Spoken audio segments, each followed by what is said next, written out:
Hello बच्चे, NEET की तैयारी आपकी कैसे चल रहा है? अगर ठीक ठाक चल रहा है तो कोई बात नहीं। अगर प्रिपरेशन अच्छी नहीं है तो चलो एक स्ट्रैटेजी के बारे में हम डिस्कस कर लेते हैं। आज जो स्ट्रैटेजी यहाँ पर मैं शेयर करूँगा वो स्ट्रैटेजी नीट स्ट्रैटेजी 2022। पता है तुम्हें कि 2 दिन पहले शायद नीट का जो 2021 नीट का रिजल्ट आ चुका है। उसमें बहुत सारे बच्चे बहुत अच्छा रिजल्ट किए हैं, रैंक भी बहुत अच्छे आए हैं। फिर भी कुछ बच्चों की रिजल्ट शायद थोड़ी सी उम्मीद से कम हुआ है, तो फिर वो बच्चे अभी प्रिपेयर करना फिर शुरू करेंगे और प्रिपरेशन जो होगा वो प्रिपरेशन के लिए अच्छे से स्ट्रैटेजी बना के प्रिपेयर करना चाहिए और तैयारी तगड़ा और स्ट्रॉन्ग होना चाहिए, सो दैट कि एक बार में आप नीट क्रैक कर सकते हैं। ठीक है, तो पहले हम नीट के बारे में थोड़ा जानकारी ले लें, फिर हम ये नीट के लिए क्या एलिजिबिलिटी है, क्या एलिजिबिलिटी ज़रूरी है, योग्यता क्या होना चाहिए, वो बात कर लेंगे। उसके बाद हम फिर स्ट्रैटेजी को देखेंगे, क्या स्ट्रैटेजी अडॉप्ट करना चाहिए। सो पहले हम नीट क्या है ये समझें। So NEET means national eligibility, national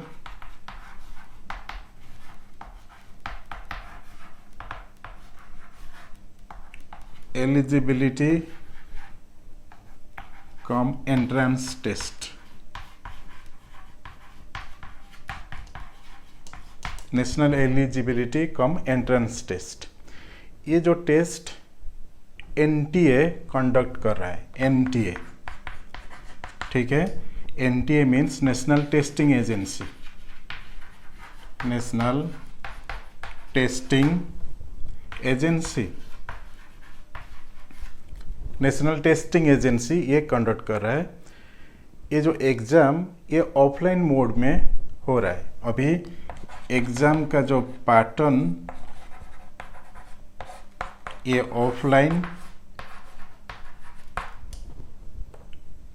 offline हो रहा है। एग्ज़ाम के लिए तीन सब्जेक्ट है, तो जो सब्जेक्ट को लेके एग्ज़ाम बच्चे दे रहे हैं वो सब्जेक्ट्स हैं फिजिक्स, केमिस्ट्री एंड बायोलॉजी। ये तीनों सब्जेक्ट में एग्ज़ाम देना पड़ेगा। ये जो सब्जेक्ट लिए गए फिजिक्स, केमिस्ट्री, बायोलॉजी, ये सब्जेक्ट में क्वेश्चंस 45 एंड 90, इसे टोटल 180 क्वेश्चंस मिलेगा। ठीक है, ये जो एग्ज़ाम हो रहा है ये एग्ज़ाम 180 क्वेश्चंस को लेके हो रहा है। ये आपको 3 आवर्स में कंप्लीट करना पड़ेगा। 3 आवर्स, सो 180 क्वेश्चंस के लिए 3 आवर्स, दैट मीन्स ये 3 hours 180 minutes. 3 hours means 180 minutes, तो 180 क्वेश्चंस के लिए 180 मिनट्स है। सो 1 क्वेश्चन 1 मिनट। ठीक है, 1 क्वेश्चन के लिए 1 मिनट, ऐसा एग्ज़ाम हो रहा है। ये जो एग्ज़ाम आपको अपेयर करना है, ये एग्ज़ाम 11 लैंग्वेजेस में हो रहा है। 11 लैंग्वेजेस, ठीक है, 11 लैंग्वेजेस, इंग्लिश, हिंदी और बाकी कुछ लैंग्वेजेस में ये एग्ज़ाम हो रहा है। क्वेश्चन सेट 11 लैंग्वेजेस में आपको मिलेगा। फिजिक्स, केमिस्ट्री, बायोलॉजी, ये तीनों सब्जेक्ट को लेके एग्ज़ाम हो रहा है। ठीक है, ये 180 क्वेश्चन है और टाइम भी आपको मिलेगा 180 मिनट्स। तो क्या स्ट्रैटेजी बनाएंगे, जैसे कि ये 180 क्वेश्चंस को हम सफिशिएंट टाइम में कर सकते हैं। जो टाइम हमको मिला है, जो टाइम दिया गया, उसी टाइम के अंदर ये सब हम रिजॉल्व कर सकते हैं। वो स्ट्रैटेजी हम देखेंगे। ठीक है, एग्ज़ाम ऑफलाइन हो रहे, सब्जेक्ट के बारे में भी हम डिस्कस कर लिए। देन हम ये जो क्वेश्चन है उसके लिए क्या क्या मार्क है। सो फॉर 1 क्वेश्चन 4 मार्क्स, तो 45 क्वेश्चंस के लिए 45 × 4 180 marks. Again chemistry 180 marks and biology 360 marks, तो total 720 marks for 180 questions, 720 marks. ठीक है, सो 720 मार्क्स आपको 180 क्वेश्चन के लिए, 180 क्वेश्चंस के लिए दिया गया, और टाइम है 180 मिनट्स, 180 मिनट और 3 आवर्स। अभी हम चेक करेंगे कि जो एग्ज़ाम हो रहा है, ये एग्ज़ाम जो पैटर्न है ऑफलाइन एंड 11 लैंग्वेजेस में है, तीनों सब्जेक्ट में आपके लिए है। तो क्या एलिजिबिलिटी, एग्ज़ाम देने के लिए आपको क्या एलिजिबिलिटी आपके होना चाहिए। ठीक है, जो एलिजिबिलिटी, वही एलिजिबिलिटी के बारे में हम पहले डिस्कस कर लेते हैं। सो एलिजिबिलिटी में हम एज,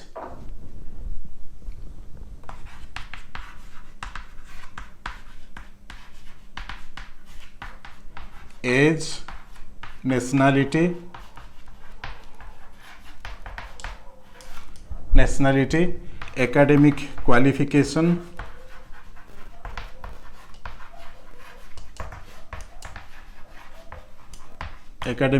क्वालिफिकेशन, देन अटेम्प्ट्स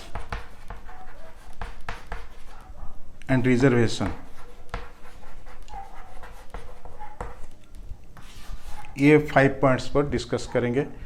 पहले एज, तो एज 17 इयर्स मिनिमम, आपको 17 साल होना चाहिए, एज 17 इयर्स। ठीक है, नेशनलिटी आप इंडियन हो या PIO हो, पर्सन्स ऑफ इंडियन ओरिजिन, और NRI और फॉरेन नेशनल, सब ये एग्ज़ाम दे सकते हैं, नीट एग्ज़ाम दे सकते हैं। नेशनलिटी में इंडियन भी दे सकता है, इंडियन किसी भी इंडियन सिटीजन ये एग्ज़ाम अपियर कर सकता है।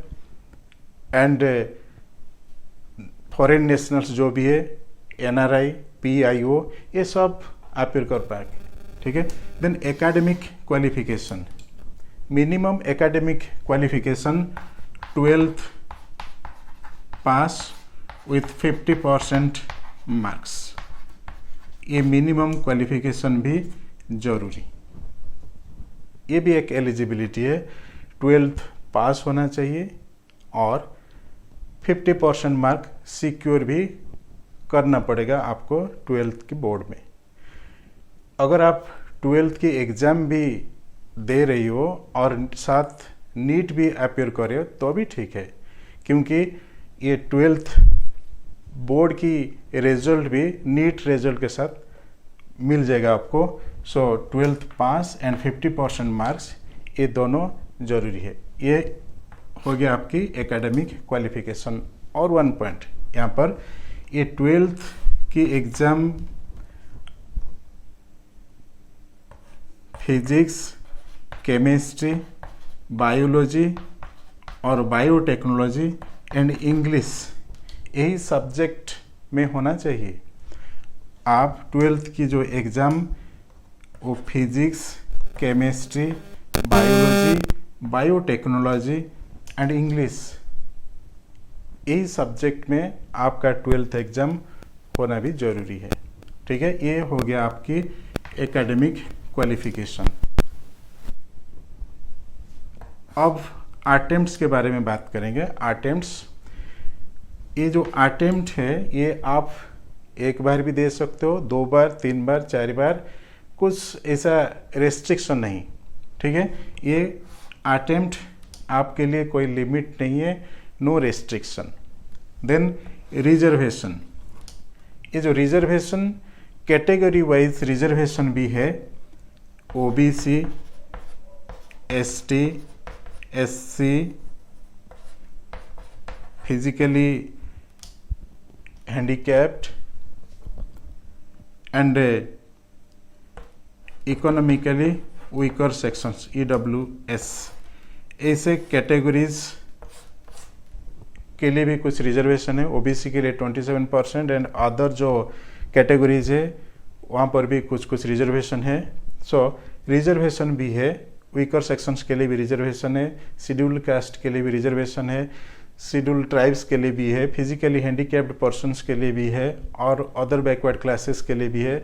मैक्सिमम अदर बैकवर्ड क्लासेस के लिए 27% रिजर्वेशन है, बाकी सब के लिए थोड़ा सा कम रिजर्वेशन है। सो मोटा मोटी ऐसा रिजर्वेशन है, ठीक है। रिजर्वेशन मिलेगा ओबीसी के लिए भी, ST, SC, physically handicapped and weaker sections के लिए भी रिजर्वेशन। ये हो गया आपका एलिजिबिलिटी। ये सब एलिजिबिलिटी नीट एग्जाम देने के लिए होना जरूरी, ठीक है। अब हम बात करेंगे सीट्स। अब हम बात करेंगे सीट्स। सीट्स क्या है? सीट्स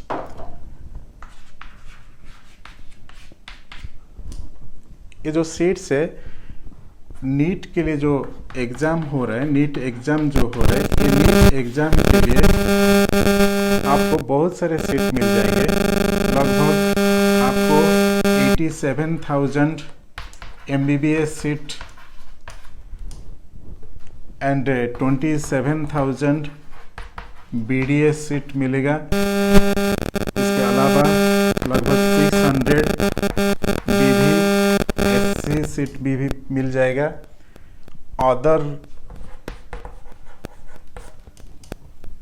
अदर साइंसेस के लिए भी सीट्स है। अदर साइंसेस में आपका आयुर्वेदिक, होम्योपैथिक, यूनानी, इसी तरह का कुछ कॉलेजेस है जहाँ पर एडमिशन भी इसी नीट एग्ज़ाम के रैंक से हो पाएगा, ठीक है। MBBS मतलब bachelor of medicine and bachelor of surgery, BDS means bachelor of dental surgery, BBSc means bachelor of veterinary science. Others में आपको आयुर्वेदिक एंड होम्योपैथी, यूनानी एट्सेट्रा, ऐसा कुछ फार्मेसी, ऐसा कुछ कॉलेजेस में एडमिशन मिल जाएगा। बट MBBS के लिए लगभग 87,000 सीट्स ऑल इंडिया में है, 27,000 BDS के लिए है, BBSc के लिए लगभग 600 सीट नीट कंडक्ट कर रहा है।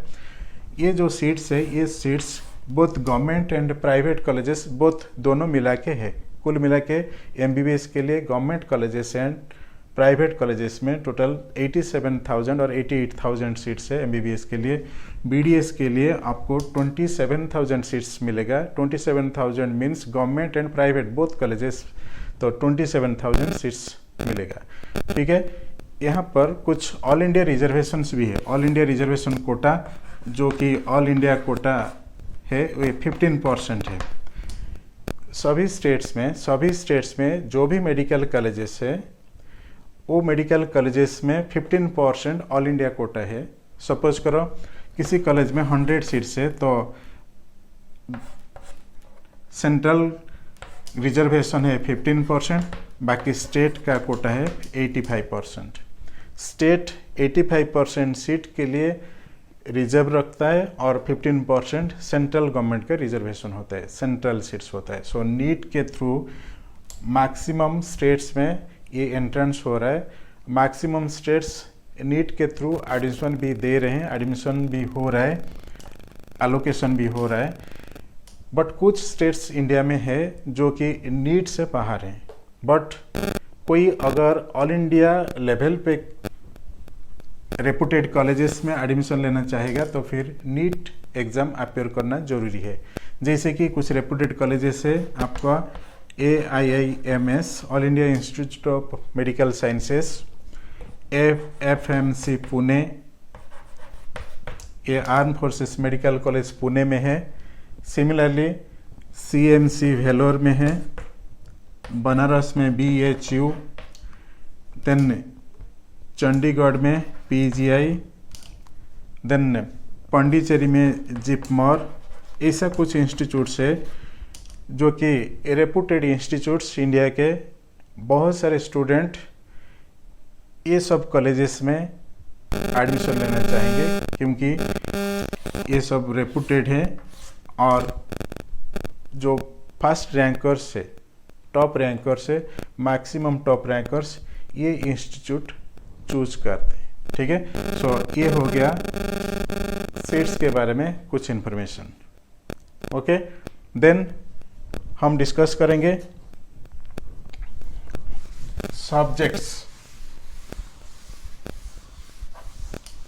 सब्जेक्ट्स के बारे में।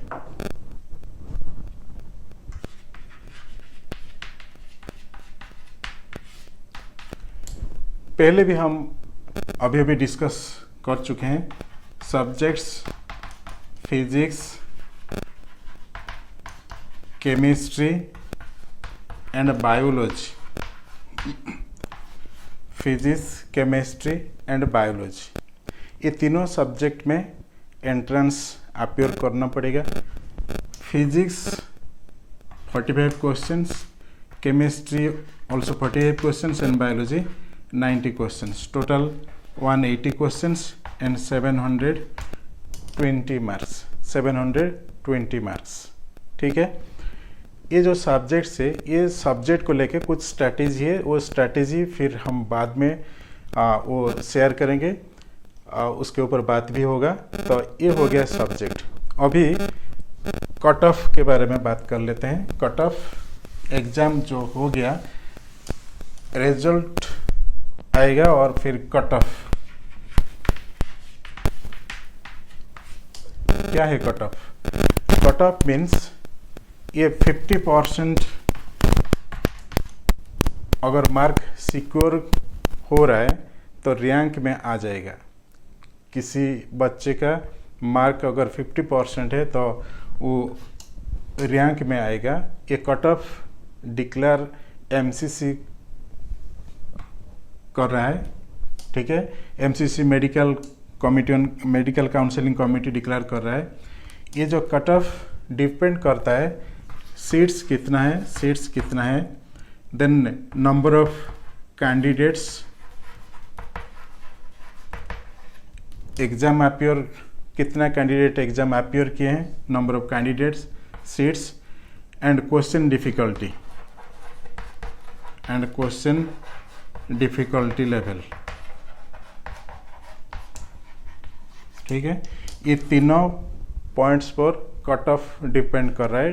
Cut off, seats, number of candidates and question difficulty level, ये तीनों पॉइंट पर कट ऑफ डिपेंड करता है। सो कट ऑफ कितना आएगा ये हर साल चेंज हो रहा है। ठीक है, कट ऑफ ये हो गया cut off. Then tie breaking. Suppose दो स्टूडेंट का मार्क्स सेम हो गया, सपोज करो 720, अभी दोनों बच्चे का मार्क 720 हो गया, 720, तो रैंक कैसे डिसाइड होगा? कौन पहले रैंक में आएगा, कौन दूसरा रैंक में आएगा, फर्स्ट रैंक में, सेकंड रैंक में कौन आएगा? सो ये जो टाई ब्रेकिंग,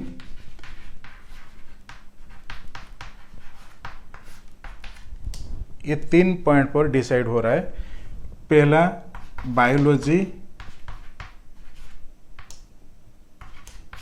बायोलॉजी में कितना मार्क है, सेकंड केमिस्ट्री में, अगर बायोलॉजी में भी मार्क सेम है दोनों को, सो दोनों के लिए जो मार्क अगर सेम है तो फिर केमिस्ट्री में कितना मार्क है वो देखेंगे, chemistry.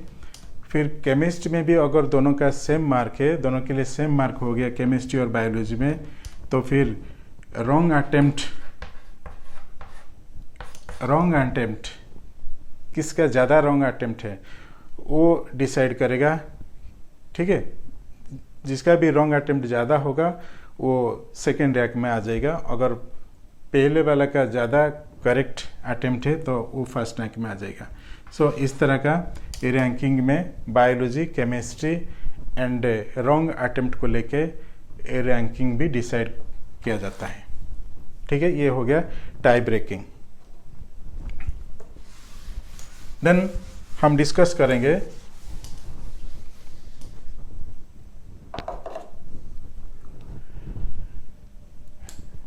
Preparation strategy. Next, preparation strategy.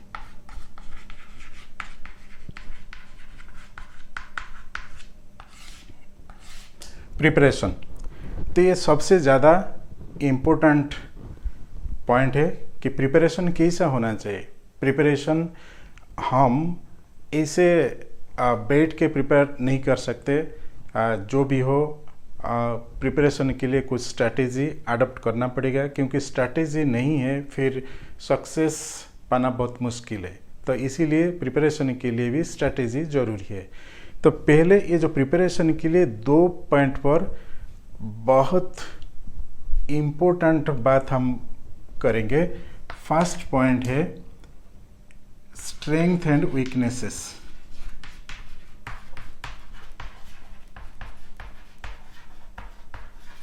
Second,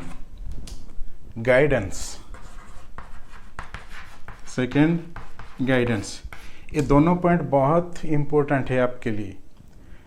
देखो बेटा, स्ट्रेंथ और वीकनेस ये आपको डिसाइड करना है, क्या आपका स्ट्रेंथ है क्या वीकनेस है। स्ट्रेंथ मतलब ये जो स्ट्रेंथ है, इस स्ट्रेंथ को लेके हम यही सोचेंगे, स्ट्रेंथ को लेके कि मेरा सेल्फ कॉन्फिडेंस क्या है। सेल्फ कॉन्फिडेंस, सो ये फर्स्ट पॉइंट कि किसी भी बच्चे का सेल्फ कॉन्फिडेंस अगर बहुत ज़्यादा है तो उसका सक्सेस होने के लिए चांसेस भी बहुत ज़्यादा है। तो सेल्फ कॉन्फिडेंस ये बहुत मायने रखता है, ठीक है। Self confidence clear. Second point, ये फर्स्ट हो गया। सेकेंड पॉइंट, आपका फैमिली सपोर्ट क्या है। फैमिली सपोर्ट, आपका फैमिली सपोर्ट, अगर आप साउंड फैमिली को बिलोंग करते हैं और आपका फैमिली का भी अच्छा सपोर्ट है कि तुम जाओ प्रिपेयर करो, कोई बात नहीं, प्रिपेयर करते चलो। सो ये सपोर्ट भी होना बहुत ज़रूरी है। अगर फैमिली से अच्छा सपोर्ट ना मिले तो प्रिपरेशन पे ज़रूर गड़बड़ी होगी। सो फैमिली सपोर्ट भी बहुत ज़रूरी है। Then third point, studious. STUDIOUS, studious means कितना सेल्फ स्टडी आप कर पाते हो। सेल्फ स्टडी बहुत ज़रूरी है। जितना ज़्यादा सेल्फ स्टडी हो रहा है जितना ज़्यादा सेल्फ स्टडी हो पा रहा है तो उसी का सक्सेस लेवल भी उतना ज़्यादा होगा, क्योंकि वो कॉन्स्टेंटली ज़्यादातर टाइम वो सेल्फ स्टडी कर पाता है। सो स्टडियस, ये वोराशियस रीडर होना चाहिए। स्टडियस मीन्स वोराशियस रीडर, बहुत ज़्यादा आप टाइम वेस्ट ना करके पढ़ाई में और तैयारी में लगे रहो, बस वो हो गया studious. Then fourth point, it is also very important, ये आपका हेल्थ। ये जो हेल्थ है बोथ फिजिकल एंड मेंटल, ये साउंड होना चाहिए। Health, physical and mental. Physical means कुछ डिजीजेस आपको ज़्यादा ना हो, किसी भी एलर्जी ज़्यादा ना हो, तो वो फिजिकल हेल्थ आपका साउंड होना चाहिए। देन मेंटली भी तुम फिट होना चाहिए। मेंटली मतलब स्ट्रेस प्रेशर ऐसा कुछ नहीं होना चाहिए, ठीक है। स्ट्रेस और प्रेशर ये सब ज़्यादा होने से क्या होगा ना, जो तैयारी होता है वो तैयारी में गड़बड़ हो रहा है और तैयारी ठीक से नहीं हो पाता है। सो इसीलिए मैं बोला कि हेल्थ आपके लिए बहुत ज़रूरी है। सो फिजिकल एंड मेंटल ये दोनों हेल्थ बहुत ज़रूरी है, ठीक है। सो ये सब बहुत इम्पोर्टेंट है। ये स्ट्रेंथ आपको आइडेंटिफाई करना है। अगर तुम्हारा सेल्फ कॉन्फिडेंस बहुत ज़्यादा है तो बहुत अच्छा। फैमिली सपोर्ट ठीक होना चाहिए। स्टडियस भी तुम होना चाहिए। हेल्थ भी ठीक होना चाहिए। Physical and mental both the health should be okay, ठीक है। ये दोनों ठीक होना चाहिए, फिजिकल एंड मेंटल हेल्थ। तो self confidence, family support, studious, health, physical and mental. And last point, fifth, material. ये भी बहुत इंपॉर्टेंट है। Material, what do you mean by material? Material means क्या बुक्स है, क्या गाइड्स है, क्या क्वेश्चन बैंक है, ये सब भी बहुत मायने रखता है कि अच्छा बुक्स, अच्छा मटेरियल, ये सब होना भी ज़रूरी है, क्योंकि ये सब को लेके ही आपका प्रिपरेशन होगा। तो तुम जो भी प्रिपेयर करोगे ये मटेरियल को लेके ही प्रिपेयर करोगे। ये मटेरियल में क्वेश्चन से, मटेरियल में बहुत सारे कंसेप्ट भी होगा, ये सब को लेके प्रिपरेशन होगा। सो ये 5 एरिया है, ये स्ट्रेंथ है, ये ठीक है तो बहुत ठीक। ये अगर कुछ गड़बड़ है इसमें तो ज़रूर कुछ गड़बड़ होगा, ठीक है। देन वीकनेस, ये भी आइडेंटिफाई करो, इसको भी आइडेंटिफाई करो। तुम्हारा वीकनेस क्या है, ये वीकनेस को पहले आइडेंटिफाई करो। वीकनेस सपोज करो कोई ज़्यादा सो लेता है, ज़्यादा दिन में टाइम वेस्ट करता है, बहुत कम टाइम सेल्फ स्टडी कर रहा है, तो ये बहुत बड़ा वीकनेस है। तो पहले इसे आइडेंटिफाई करो और करेक्ट भी करो। तो जो भी वीकनेस है वो वीकनेस को तुम स्ट्रेंथ में कन्वर्ट करो। ये जो वीकनेस है ये वीकनेस को तुम स्ट्रेंथ में कन्वर्ट करो। बहुत सारे वीकनेस बहुत सारे लड़कों में होता है, ठीक है, तुम्हारा पास भी होगा, तुम्हारे फ्रेंड के साथ भी होगा। ये वीकनेस को पहले आइडेंटिफाई करो और ये वीकनेस को स्ट्रेंथ में कन्वर्ट करो, ये वीकनेस को कन्वर्ट करो स्ट्रेंथ में, ठीक है। Then come to guidance. अब हम गाइडेंस के बारे में बात करेंगे। ये जो गाइडेंस, ये गाइडेंस सेल्फ स्टडी और ऑनलाइन कोचिंग और ऑफलाइन कोचिंग,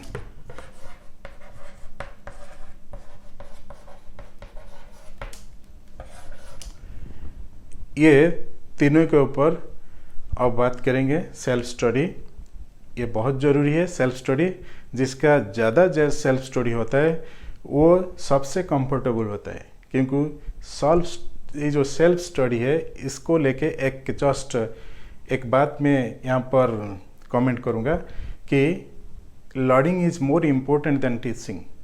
तो सेल्फ स्टडी इसीलिए इम्पोर्टेंट है कि जो लड़का ज़्यादा सेल्फ स्टडी करता है, ज़्यादा टाइम वो स्टडी करने में टाइम यूज़ करता है, वो ज़्यादातर सक्सेस होता है self study. Then online coaching, preparation अगर ठीक नहीं है, फर्स्ट टाइम प्रिपरेशन ठीक नहीं हुआ, सेकंड टाइम प्रिपरेशन ठीक नहीं हुआ, या सेल्फ स्टडी ठीक से नहीं हो पा रहा है, कुछ इधर उधर की वजह है, तो ऑनलाइन और ऑफलाइन कोचिंग ये दोनों में से कुछ एक को चुन लो और ज्वाइन कर लो इमीडिएटली। ऑनलाइन भी कोचिंग आजकल बहुत सारे मिल रहा है, ऑफलाइन कोचिंग बहुत सारे इंस्टीट्यूट में आजकल अवेलेबल है। सो दोनों ठीक है, ऑनलाइन भी कर सकते हो, ऑफलाइन कोचिंग भी ले सकते हो, कोई प्रॉब्लम नहीं, ठीक है। जो भी सूट करे वो कर लो। इसके लिए तुम्हारा फाइनेंशियल कंडीशन भी ठीक ठाक होना चाहिए और तुम्हारे अंदर ये ऑनलाइन और ऑफलाइन कोचिंग के लिए प्रिपरेशन भी होना चाहिए कि उसके लिए भी टाइम देना पड़ेगा। सेल्फ स्टडी कम हो जाएगा, कोचिंग क्लासेस के लिए ज़्यादा टाइम भी तुम्हें इन्वेस्ट करना पड़ेगा। सो online coaching and offline coaching दोनों ठीक है, कुछ भी करो, ऑनलाइन करो या ऑफलाइन कोचिंग ले लो, दोनों ठीक है। तो गाइडेंस ज़रूरी है। अगर प्रिपरेशन एक बार ठीक ठाक रहा है, अभी तुम रिपीटर हो, एक बार दे चुके हो, सेकेंड टाइम देना है या थर्ड टाइम देना है, तो फिर सेल्फ स्टडी कर लो। ये सेल्फ स्टडी में कुछ पैटर्न्स है, कुछ स्ट्रैटेजी भी है, वो भी अडॉप्ट करना चाहिए। ऑनलाइन कोचिंग में कोचिंग जो इंस्टीट्यूट्स होते हैं या ऑफलाइन कोचिंग में जो इंस्टीट्यूट्स होते हैं वो भी बहुत सारे टिप्स और स्ट्रैटेजी भी प्रोवाइड करते हैं, उसे लेके भी तुम प्रिपेयर कर सकते हो, वो भी सक्सेस ठीक ठाक होगा, ठीक है। तो ये हो गया तुम्हारा strength and weakness and guidance, clear. Then हम स्ट्रैटेजी के ऊपर आएंगे। स्ट्रैटेजी जो हमको करना चाहिए प्रिपरेशन के लिए, माइक्रो एंड मैक्रो स्ट्रैटेजी, वो दोनों को हम अभी देखेंगे, ठीक है। सो माइक्रो एंड मैक्रो स्ट्रैटेजी दोनों। सो सपोज करो अभी नवंबर है, तो नवंबर अगर है तो तुम्हारा पास जस्ट 6 मंथ टाइम होगा, 6 मंथ्स टाइम होगा प्रिपरेशन के लिए। नवंबर, दिसंबर, जनवरी, फरवरी मार्च, अप्रैल, मई, ठीक है। सो पॉसिबली नवंबर, दिसंबर, जनवरी, फरवरी, मार्च, अप्रैल में ये 6 महीना ही तुम्हें मिलेगा। देखो बेटा, ये 6 महीने बहुत क्रूशियल है, क्योंकि जून में एग्ज़ाम हो सकता है। 2020 का नीट एग्ज़ाम शायद जून में होगा या मई लास्ट में होगा, तो सिर्फ 6 मंथ ही बचा है। 6 मंथ के लिए स्ट्रैटेजी पूरा बनाना पड़ेगा। ये जो स्ट्रैटेजी होगा, ये स्ट्रैटेजी जो होगा, इस स्ट्रैटेजी को लेके ये 6 मंथ अगर ठीक ठाक रहा तो चांसेस है, ठीक है। तो स्ट्रैटेजी क्या होगा आपके लिए? ये जो स्ट्रैटेजी है, फर्स्ट पॉइंट है आपको डेली, वीकली और मंथली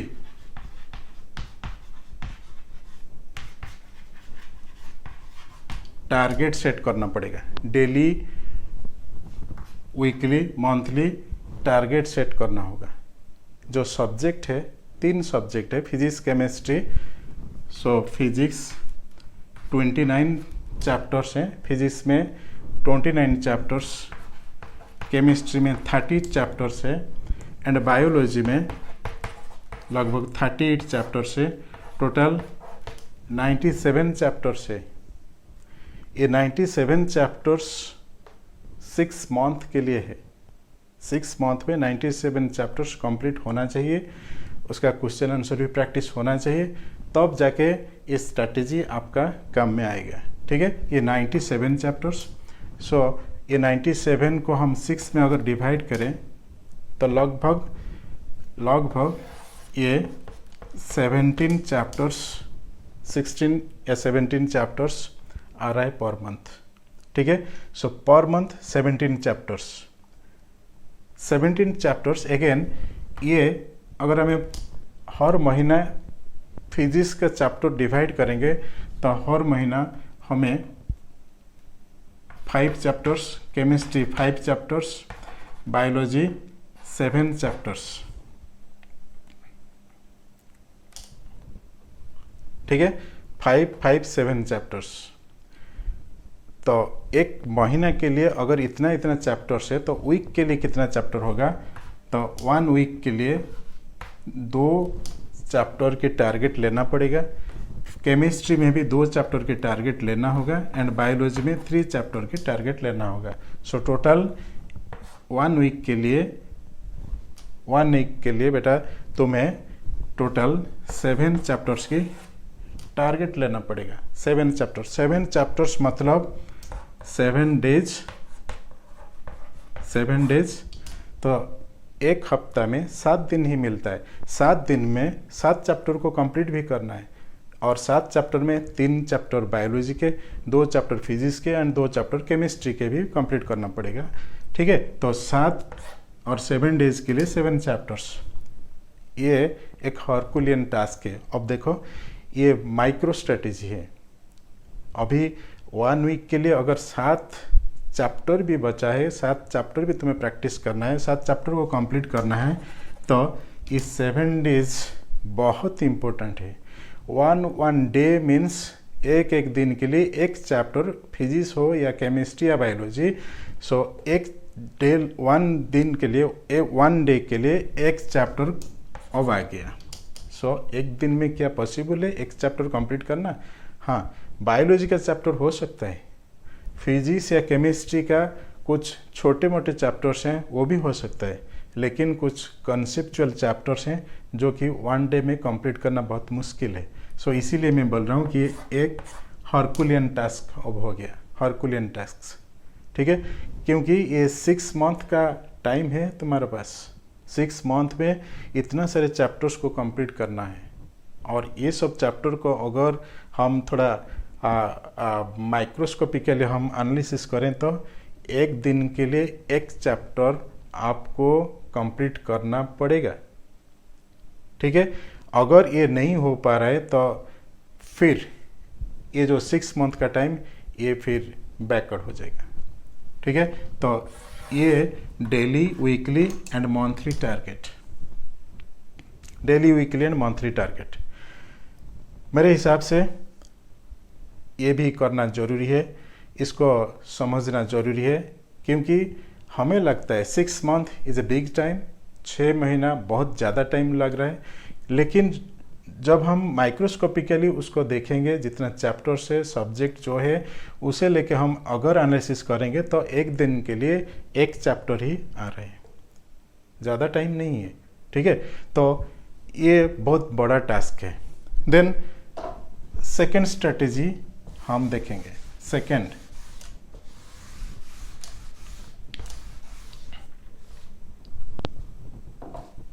ठीक है, सेकेंड चैप्टर हम सेकेंड स्ट्रैटेजी हम डिस्कस करेंगे अभी। आपको टाइम टेबल सेट करना पड़ेगा, फिक्स टाइम टेबल।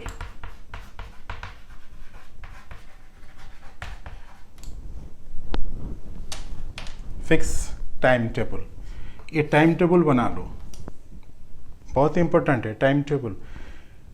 दिन में कब पढ़ाई करना है, कब रिफ्रेश होना है, ये सब टाइम आपको बनाना पड़ेगा। जब चाहे तब पढ़ाई करने से नहीं होगा कुछ, क्योंकि ब्रेन को भी कुछ ऐसा वक्त चाहिए, कुछ टाइम चाहिए रिफ्रेश होने के लिए। So fix your time table. ये टाइम टेबल कैसा होना चाहिए? सपोज 3 सब्जेक्ट है, physics, chemistry and biology. Biology में आपको बॉटनी एंड जूलॉजी दोनों का हो जाएगा।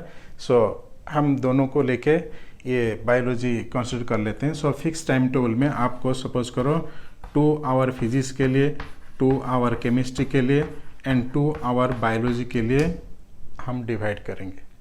2 आवर फिजिक्स के लिए, 2 hour chemistry and 2 hour biology. Correct. ये जो 2 आवर हम लिए, ये टोटल हो गया हमारा 6 आवर्स।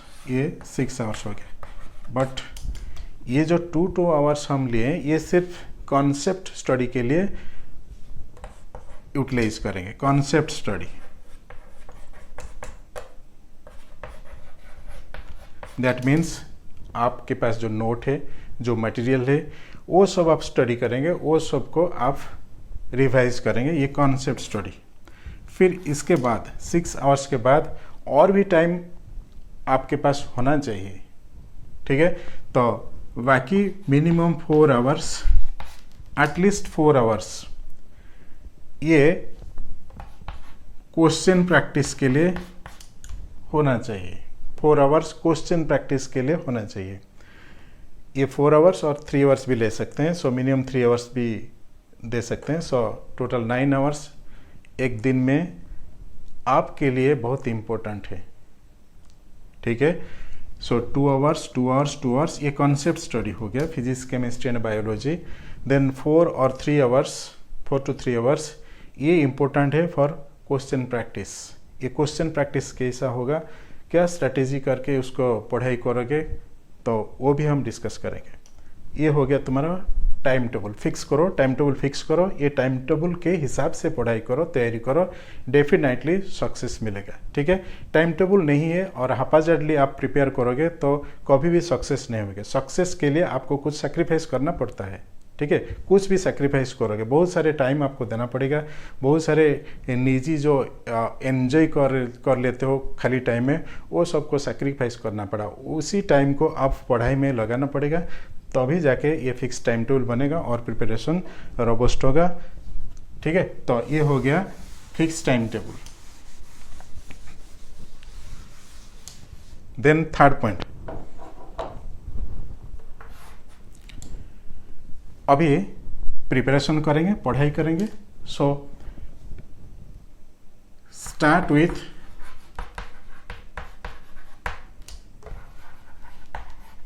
इजी और कंफर्ट चैप्टर्स।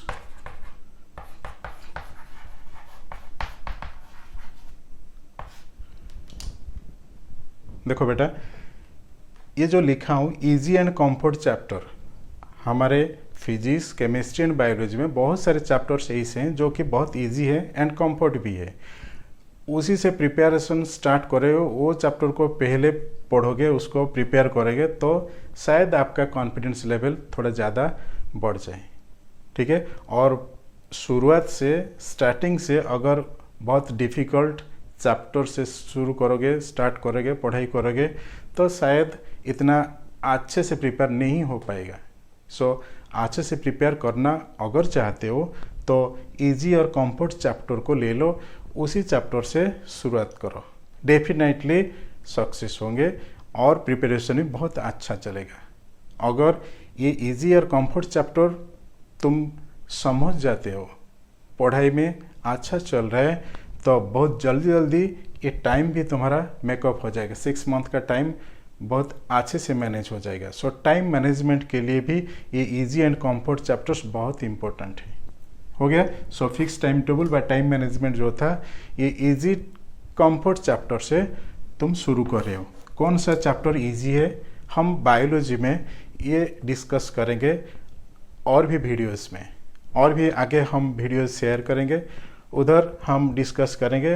वहाँ पर शेयर मैं करूँगा कि कौन कौन सा चैप्टर बहुत इजी है, जो कि प्रिपरेशन के टाइम में आइदर कॉन्सेप्ट हो या क्वेश्चन प्रैक्टिस बहुत इजी रहता है, और वो चैप्टर को मास्टरी कैसे कर सकते हो। ठीक है, तो ये हो गया हमारा third strategy. Then prepare your own note.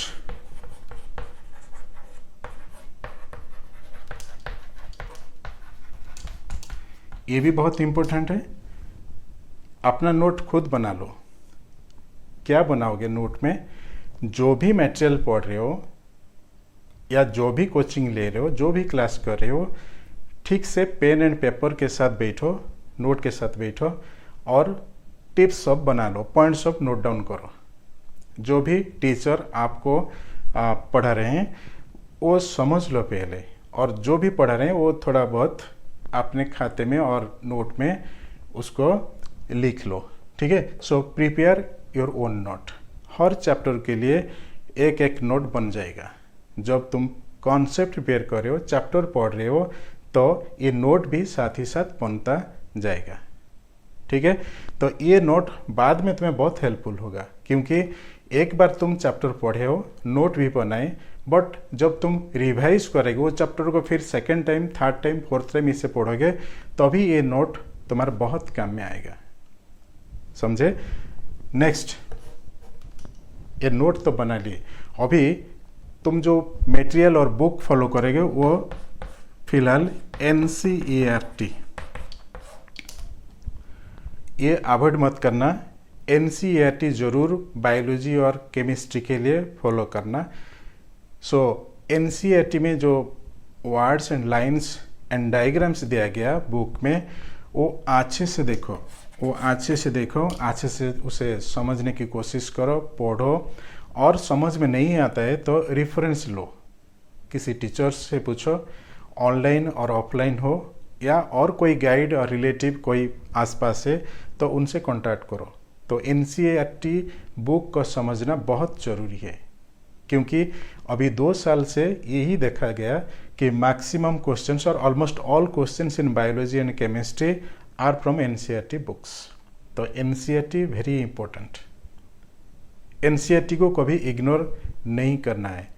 और एक बात मैं यहाँ पर बोलूँगा, NCERT को कैसे रीड करोगे और NCERT का नोट कैसे बनाओगे, ये कोई टीचर तुम्हें ज़्यादा हेल्प नहीं कर सकते। टीचर बहुत सारे कॉन्सेप्ट पढ़ा रहते हैं, बट NCERT में जो है वो नोट तुम्हें बनाना पड़ेगा। NCERT, सो NCERT जो बुक है, NCERT के लेफ्ट साइड में, बुक के पेज के लेफ्ट साइड, राइट साइड में, अपर साइड में और बॉटम साइड में बहुत सारे स्पेस रहता है। कोई डायग्राम है तो डायग्राम के साइड में बहुत सारे स्पेसेस रहता है। तो उधर ही NCERT को जो राइटिंग पार्ट है, वहाँ पर जो भी इम्पोर्टेंट वर्ड्स है, फ्रेजेस है या कॉन्सेप्ट है, उसे अंडरलाइन करो और वही पॉइंट को साइड में लिख लो। अगर डायग्राम है तो डायग्राम के पास एक्सप्लेनेशन लिखो, एग्जाम्पल भी लिखो। ठीक है। तो ये सब नोट बना लो। पॉसिबल है तो कलरफुल पेन भी यूज़ करो NCERT में, कि कलरफुल पेन में कुछ कलर को अपना ये स्ट्रेंथ और वीकनेस के हिसाब से यूज़ करो। क्योंकि एक बात मैं यहाँ पर एग्जाम्पल देना चाहूँगा कि सपोज करो किसी भी चैप्टर तुम पढ़ रहे हो, वो चैप्टर पढ़ने के बाद तुम्हें लगेगा कि इस चैप्टर से 50% ऐसा है जो तुम्हें याद रह गया, बट बाकी जो 50% या 40% रहा वो शायद तुम अभी याद रखे हो बट बाद में शायद उसे भूल जाओगे। तो वही 40%, वो 40% या 50%, दैट इज़ वेरी इम्पोर्टेंट। तो 40% जो भी डिफ़िकल्ट पॉइंट्स है या कॉन्सेप्ट है उसे कैसे याद रखोगे, तो वो भी एक यहाँ पर क्वेश्चन है। तो मैनेज कैसे करोगे अभी उसे भी हम डिस्कस कर लेते हैं, ठीक है। तो फर्स्ट थिंग कि जो भी 40 पॉइंट्स या 40% का जो भी डिफ़िकल्ट पॉइंट्स आपको मिल रहा है बुक में, वही लाइंस को, वर्ड्स को आप एक अलग कलर पेन में मार्क करके रखो या साइड में लिख दो या सेपरेट पेपर में नोट बना लो। बस उतना, सिर्फ 40% के लिए। 60% का तो तुम्हें अभी ज़रूरत नहीं नोट बनाना, क्योंकि एनसीईआरटी में ही उसे जस्ट मार्क कर दिए तो बाद में फिर पढ़ लोगे तो वो भी फिर याद हो जाएगा। बट जो 40% है वो डिफ़िकल्ट होता है, अभी क्वेश्चन उसका अटेम्प्ट करोगे तो अभी भूल करोगे, और 2 महीना 3 महीना के बाद भी क्वेश्चन अटेम्प्ट करोगे तो अभी भूल करोगे। तो वही 40% के लिए आपको रिपीटेड रिविज़न जो की ज़रूरत है, रिपीटेड रिविज़न। तो जो 40% को तुम मार्क किए हो उसी 40% को तुम बार बार रिपीटेडली उसको रिवाइज करोगे, और रिपीटेडली जब रिवाइज होगा तो वही 40% धीरे धीरे ये भी याद रह जाएगा।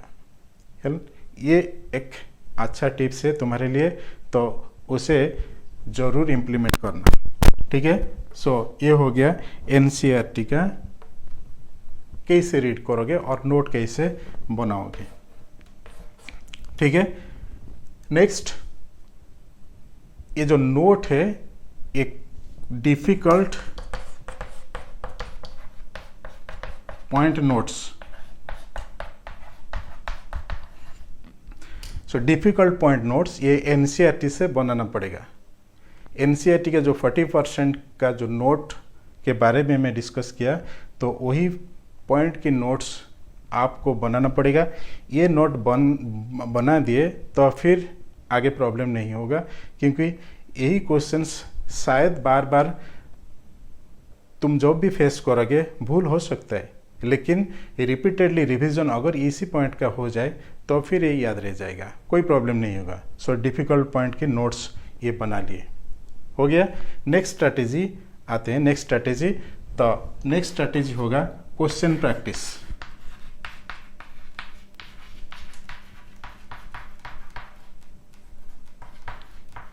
क्वेश्चन प्रैक्टिस, ये तो कॉन्सेप्ट प्रैक्टिस हो गया। कॉन्सेप्ट और नोट्स कैसे बनाना है और कैसे रीड करना है, रिवीजन कैसे करना है, ये भी कर लिए। बट ये सब करने के बाद भी और एक इम्पोर्टेंट आपको टास्क करना है, जो कि क्वेश्चन प्रैक्टिस। बहुत सारे क्वेश्चंस आजकल अवेलेबल है, ऑनलाइन में भी अवेलेबल है, ऑफलाइन मटेरियल्स में भी अवेलेबल है, गाइड भी बहुत सारे आ चुके हैं। तो क्वेश्चन बहुत सारे अवेलेबल है, क्वेश्चन आपके पास भी होगा। तो बेटा ये क्वेश्चन प्रैक्टिस करना बहुत ज़रूरी है। क्वेश्चन प्रैक्टिस नहीं करोगे तो ये कॉन्सेप्ट भी ज़्यादातर याद नहीं रहेगा। जितना क्वेश्चन प्रैक्टिस होगा ये कॉन्सेप्ट उतना ही याद रहेगा। ये क्वेश्चन प्रैक्टिस होगा तो कॉन्सेप्ट याद रहेगा, मतलब और कभी भूल भी नहीं होगा।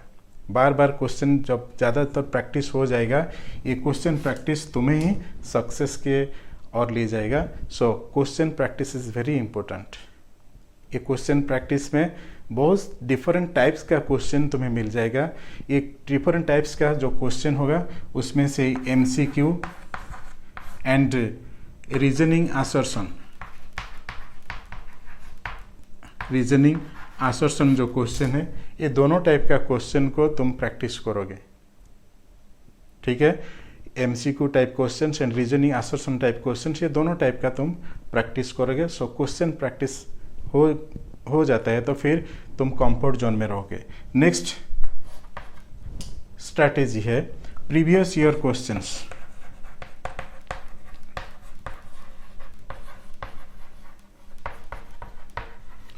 प्रीवियस ईयर क्वेश्चंस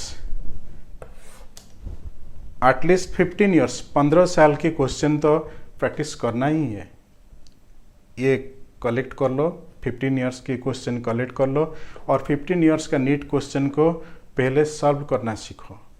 ये क्वेश्चन अगर सॉल्व हो गया तो तुम्हारा ये जो टास्क और स्ट्रैटेजी तुम अडॉप्ट किए हो उसका 30% तुम्हारा सॉल्व हो जाएगा। 30% प्रॉब्लम तुम्हारा सॉल्व हो जाएगा। जो भी टास्क और जो भी स्ट्रैटेजी तुम बनाए उसका 30% प्रॉब्लम अभी ये 15 ईयर्स क्वेश्चन में सॉल्व हो जाएगा। ठीक है,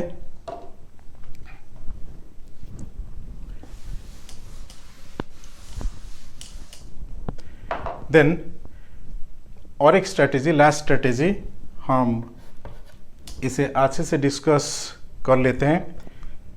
doubt listing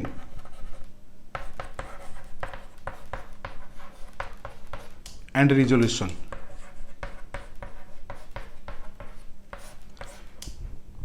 DLR, doubt listing and resolution. हम जब पढ़ाई कर रहे हैं NCERT या अदर कुछ मटेरियल्स हम पढ़ रहे हैं या ऑनलाइन कोचिंग ले रहे हैं या ऑफलाइन कोचिंग ले रहे हैं, क्लासेस कर रहे हैं, ऑफलाइन ऑनलाइन क्लासेस कर रहे हैं या कुछ क्वेश्चंस प्रैक्टिस कर रहे हैं, प्रीवियस ईयर क्वेश्चन प्रैक्टिस कर रहे हैं, जो भी कर रहे हैं, तो कुछ भी हो यहाँ से डाउट जरूर निकलेगा। जो भी करो, कॉन्सेप्ट प्रैक्टिस करो, कॉन्सेप्ट पढ़ो, NCERT रीडिंग करो या क्वेश्चन प्रैक्टिस करो, जो भी करो उधर तुम्हें डाउट जरूर मिलेगा। वो डाउट को तुम लिस्ट बनाओ, डाउट की लिस्ट करो एंड उसे रिजॉल्व करना सीखो, उसे रिजॉल्व करो, टाइमली रिजॉल्व करो। जितना भी डाउट आया है वो डाउट तुम ऑफलाइन क्लासेस में कर सकते हो, टीचर्स की हेल्प भी ले सकते हो, कोई फ्रेंड या रिलेटिव्स की भी हेल्प ले सकते हो या किसी ऑनलाइन क्लासेस अटेंड करके भी ये क्वेश्चन का रिजोल्यूशन भी कर सकते हो और किसी रिसोर्स से भी ये रिजोल्यूशन कर सकते हो। बहुत इम्पोर्टेंट है ये डाउट लिस्टिंग और रिजोल्यूशन। अगर तुम ठीक से कर पाए तो बहुत सारे प्रॉब्लम तुम्हारा सॉल्व हो जाएगा।